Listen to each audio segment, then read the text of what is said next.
Overseas, the turmoil in North Africa, the Gulf and the Middle East rolls on daily in its confusing and deadly fashion. Erratic megalomaniac dictators such as Colonel Gaddafi in Libya are never nice people, and our next report reminds us of just how evil they can be.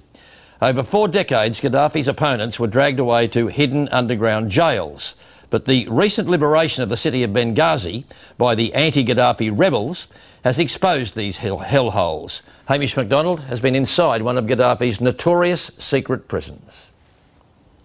Just because I'm in the wrong time, in the wrong place. That's it.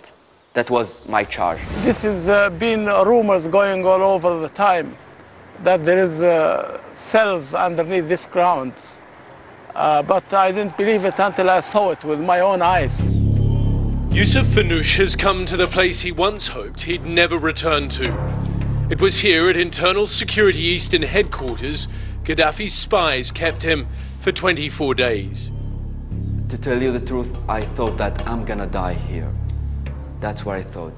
There was no exit, there was only dark, and only the sound of the doors opened and closed. When the rebels took Benghazi, this building, along with many of its secrets, was destroyed. Yusuf was detained when he went to collect a computer keyboard from a friend. He didn't see that friend for another 3 years.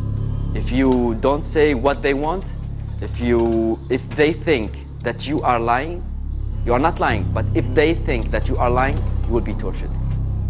And they have secret places for torture, like a place we call it the farm. The Libyan uprising has unearthed many secrets. This is one of them. Inside the government compound in the east, there is a medieval inner sanctum.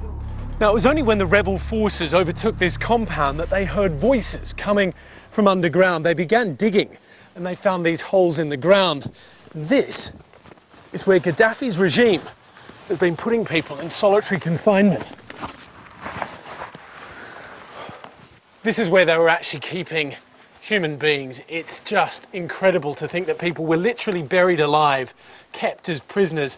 Over there's a pipe that allowed air to get in, and other than that, there would have been no daylight. It's pretty unbelievable.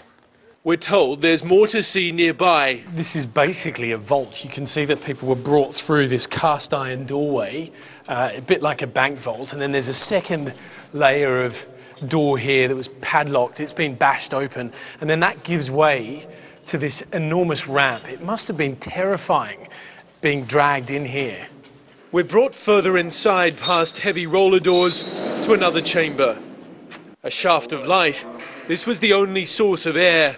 50 people were found here and released. This is definitely, they were political prisoners. Definitely, without a shadow of a doubt. The detention facilities are endless. Sim and Guantanamo. Tiny cells, underground chambers. This was life under Gaddafi.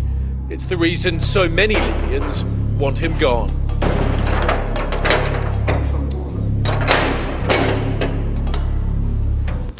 Yet another good reason to get rid of Gaddafi. Hamish MacDonald in Libya, not the most pleasant of assignments.